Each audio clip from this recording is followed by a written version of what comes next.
Okay, next external structure is fruit and seed. Okay, so the two external structures are fruit and seed. We are together we will look fruit and seed. Okay, so what is fruit? So next external structure is fruit. So what are fruits? Fruit are the characteristic feature of flowering plants. Okay, so fruit is the characteristic feature of a flowering plant. Then what is a fruit? Fruit is a mature or ripened ovary. Fruit is the mature or ripened ovary. Mature or ripened ovary after fertilization is called fruit.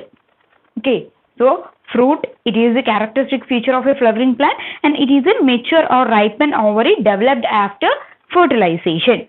Then if a fruit is formed without fertilization,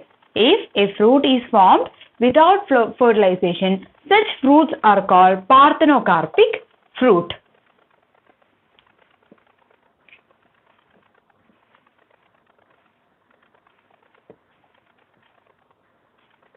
Development of fruit without fertilization is called parthenocarpic fruit, and that process is called parthenogenesis.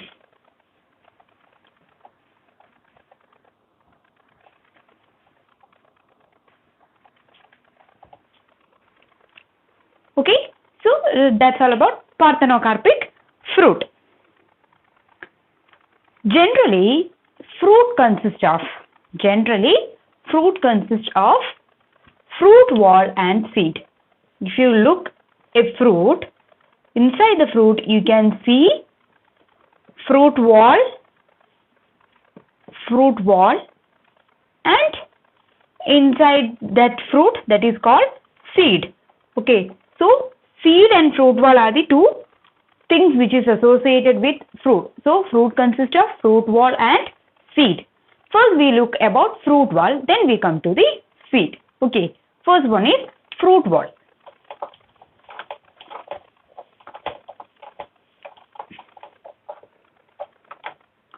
So fruit wall. Actually, fruit wall is also known as pericarp. Fruit wall is also known as pericarp. Okay, so fruit wall, otherwise we call it as pericarp, and the pericarp may be dry or fleshy. The pericarp may be dry pericarp are there, or fleshy pericarp are there. Okay, pericarp is the fruit wall. The fruit wall may be dry or the fruit wall may be fleshy. When the pericarp is thick and fleshy, we can differentiate the pericarp into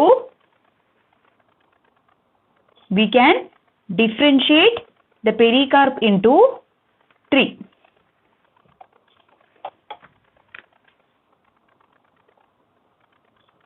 Okay, first one is epicarp, then mesocarp, finally endocarp. When the pericarp is thick and fleshy, we can differentiate the pericarp into epicarp, mesocarp and endocarp. Epicarp is the outermost fruit wall. Outermost fruit wall is called epicarp. Mesocarp is the middle fruit wall, whereas the endocarp is the inner fruit wall.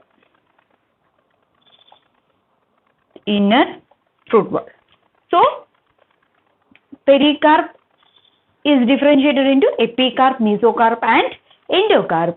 The epicarp is found at the outermost portion, whereas mesocarp in the middle portion, finally endocarp in the innermost portion. Okay, so just look the example, that is mango and coconut. If you look, mango and coconut. Mango, it have both these mango and coconut comes under the fruit group that is drupe. drupe. Okay, so fruits are of many types, berries, drupe. So these fruit may comes under this group that is drupe. Okay, then mango. If you look mango, the pericarp having a outer thin epicarp. Mango have a thin epicarp, fleshy mesocarp and stony hard endocarp. So mango have thin epicarp, then fleshy mesocarp, finally stony endocarp. If you look coconut, okay, so mango, the peeling of mango is called epicarp, and that fleshy part is called fleshy, that juicy part we are eating, that part is what? Mesocarp, and finally that the seed which we sown in the soil, that outer part, that is called stony endocarp. If you look the coconut, it has a what? Fibrous mesocarp. It has a fibrous mesocarp. Okay, that fiber which we use for firewood and for making coir. Okay, coir, you know. Yes. So that is called fibrous mesocarp. So coir is produced from the mesocarp area of the coconut. So these are about the fruit wall. So fruit wall is the wall of the fruit are called pericarp. Pericarp may be dry or fleshy, and when the pericarp is thick and fleshy, we are differentiate the pericarp into epicarp, mesocarp and endocarp. Epicarp is the outermost wall of the fruit. Middle wall is called mesocarp and endocarp is the innermost wall. Example is come from the drupe families, that is mango and coconut. Mango has a thin outer epicarp and fleshy middle mesocarp and hard stony inner endocarp. Then if you come to coconut, it has a fibrous mesocarp. So these are about fruit wall. Okay, now it is seed. So these are about fruit. Okay, actually there are lot of things to study in fruit. There are different types of fruit. Okay, indehiscent fruit, so many type of fruits are there. So many groups are there, drupe, berry. So, but for you only a small area is just basics you just want to study. Next one is seed.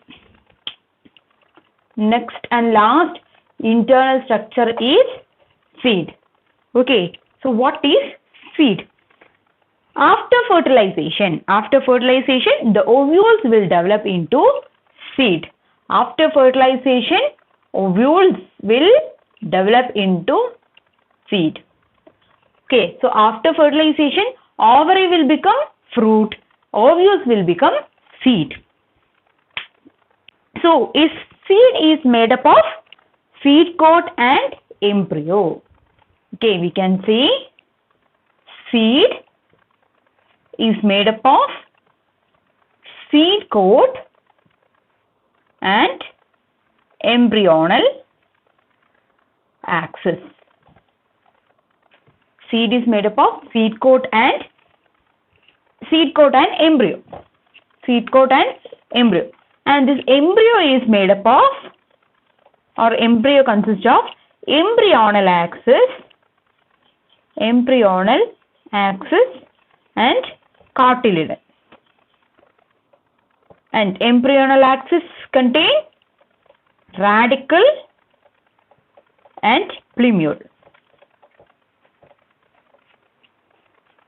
You get the idea? So seed is consists of seed coat and embryo. The outer part is called seed coat, and inside the seed, the embryo will present. Embryo consists of embryonal axis and cotyledon. Embryonal axis contain radicle and plumule. Okay, so these are about what? Seed.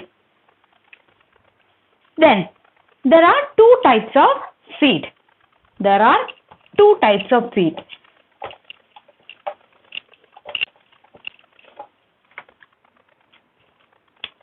Dicotyledonous seed as well as monocotyledonous seed. Dicot seed, monocot seed. Dicot seeds and monocot seeds. So, dicot seeds are seeds which are present in the dicotyledonous plant. Monocot seeds are seeds which is present in the monocotyledonous plants. Okay. Now, just look the basic structure of dicot seed. Basic structure of dicot seed.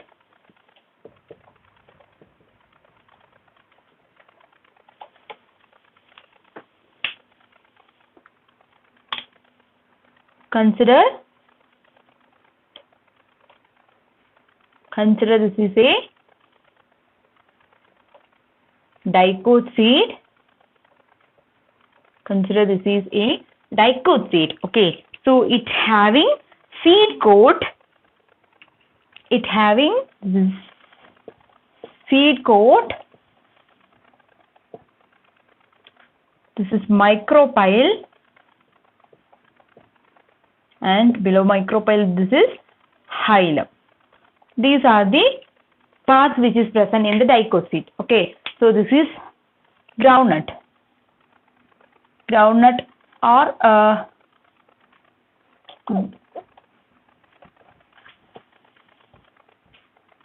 gram. Okay, groundnut or gram. So, if you look the structure of dicotyledonous seed, the outermost covering is called seed coat. The outermost covering of the seed is called seed coat. Outermost covering is called seed coat. Okay, and the seed coat has two layers. The seed coat has two layers. Testa, tegmen. The outer seed coat layer is called testa and inner seed coat layer is called tegmen. The outer seed coat layer is called testa and inner seed coat layer is called tegmen.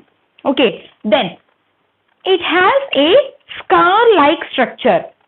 The seed coat has this is scar-like structure which is present in the seed coat. Scar-like structure present in the seed coat, that is called hilum. The scar-like structure which is present in the seed coat is called hilum. Okay, scar-like structure which is present in the seed is called hilum, and the hilum which helps for the seed to attach the fruit. What is the function of hilum?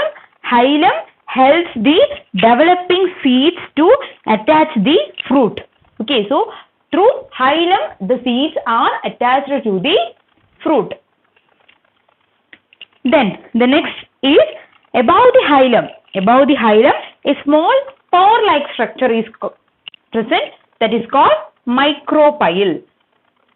That is called micropyle.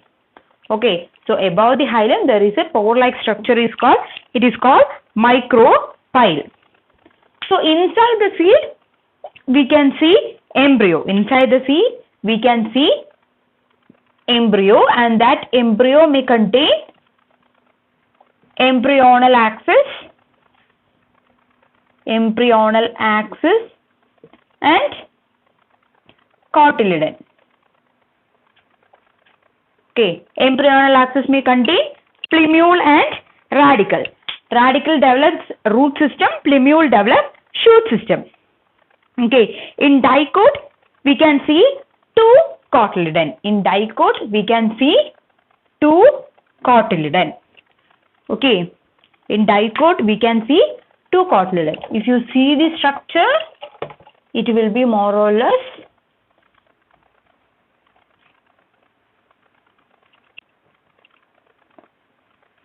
okay. So this is plumule,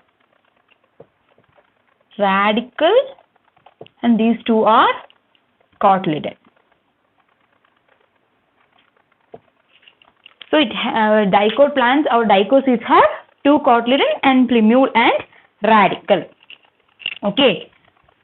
Then you can see the structure called endosperm as a result of double fertilization. Endosperm. Okay, endosperm is the nutritive part which provide nutrients for the developing embryo, which is present inside the seed. Endosperm is the nutritive part of the seed which is developed as a result of double fertilization.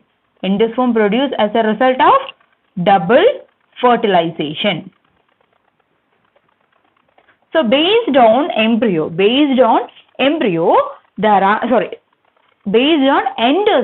there are two types of seed. Endospermous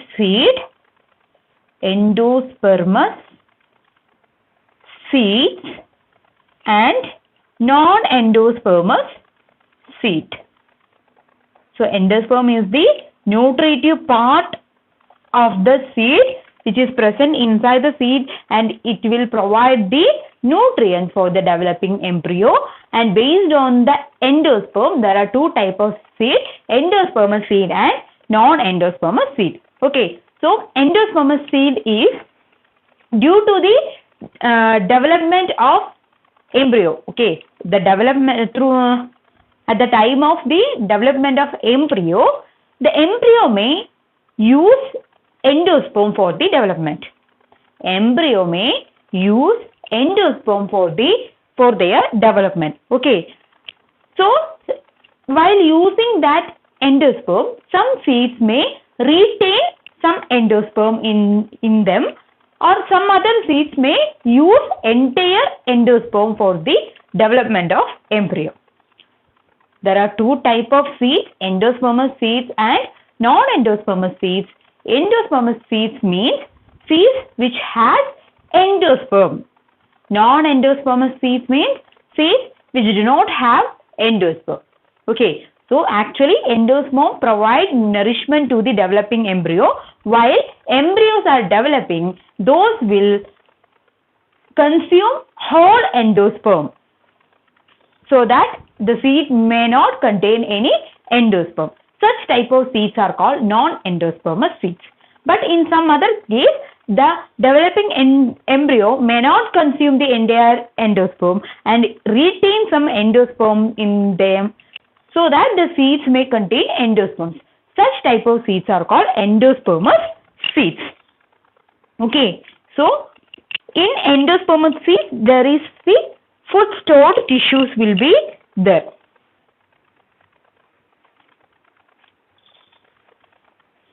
So example for non-endospermous seeds is beans, gram, pea. Okay, beans, gram, pea. Example for endospermous is castor. You know castor plant? Yes, castor oil. Okay, castor. So these are about the dicot seed. These are about dicot seed. Next is monocot seed. Structure of monocot seed.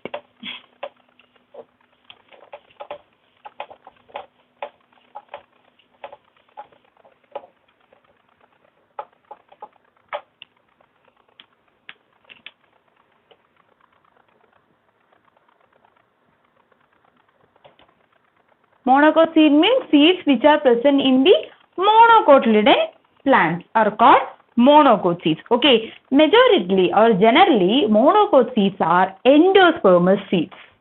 Monocot seeds are endospermous seeds, which means the seeds may contain the endosperm. Okay. Then, but some monocot plants may behave like non-endospermous. Example, orchid.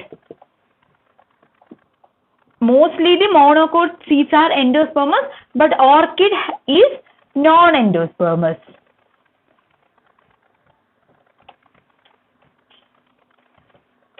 Orchid is non-endospermous.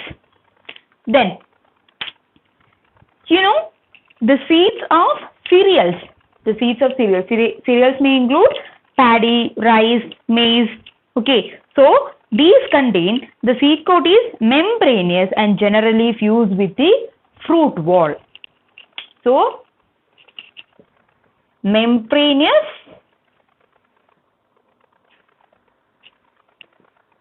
seed coat. Membranous seed coat and which may fuse with the wall. Okay. So, in cereals like maize, the seed coat is membranous and it generally fused with the fruit wall. So, this type contain in the group cereals. Okay. So, we cannot distinguish the seed coat from the fruit wall. We cannot distinguish the seed coat from the fruit wall in such cases. Then, so that the endosperm, the very membranous seed coat is there. So, in cereals, the endosperm is bulky and it can store more food. Okay, so in case of cereals, the seed coat is thin and membranous, which is attached to the fruit wall, so that we cannot differentiate the fruit wall. We cannot differentiate the seed coat from the fruit wall, so that more area is given to the endosperm, so it can store more food. That's why we will use cereals for our food, like paddy, that is rice, wheat, maize. Then, the outer covering of endosperm. The outer covering of endosperm which separates the embryo by a proteinaceous layer called aileron layer. Okay, so presence of aileron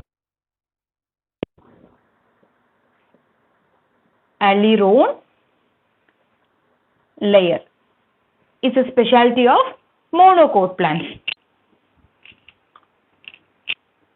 Okay, so presence of aileron layer is the specialty of monocot plants. This is the outer covering of the endosperm which separates the embryo by a proteinaceous layer. So, aileron protein. Aileron layer is made up of proteins.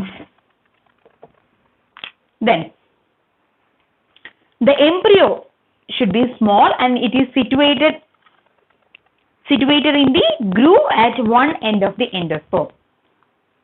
So, generally we know the embryo should be small and it is situated in one end of the endosperm. Okay. Then, there is only one coat and it is in the shield shape. Only one cotyledon is present in monocot and it is in shield shape. Then we will call them as scutellum.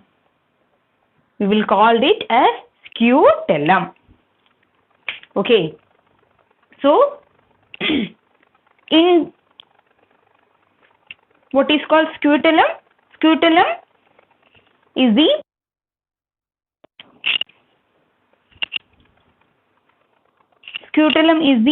what? Shield shaped cotyledon which is present in the monocot seed, and it is more or less large in shape and it has a short axis.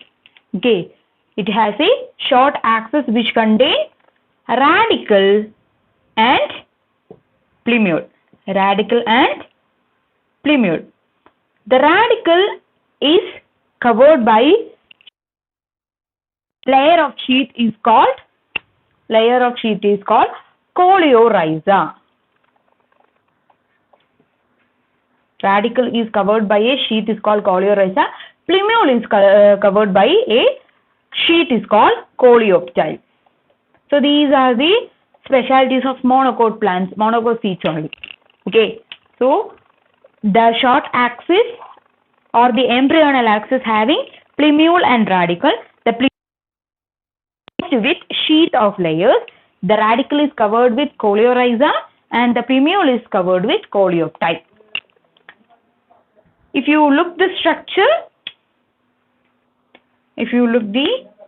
you can see more or less the shape should be like this, and it has a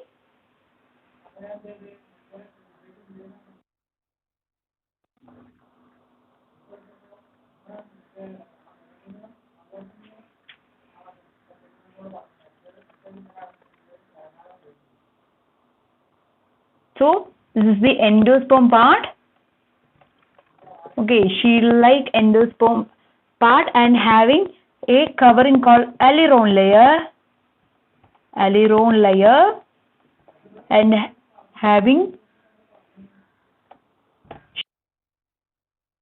axis which is covered by the embryonal axis, which is covered by several layers having plumule,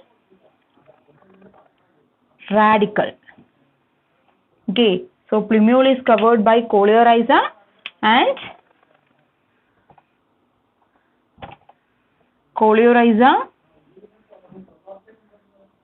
radicle is covered by coleorhiza and plumule coleoptile. So this is the structure of monocot seed.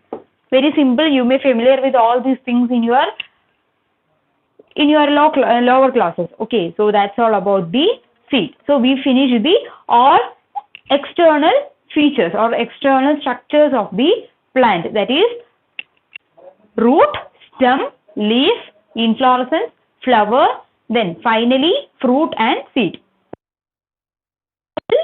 Use all these things, all these external features to find out whether if we are seeing a plant or flower, we want to name that flower. Okay, that we will done using all these external features.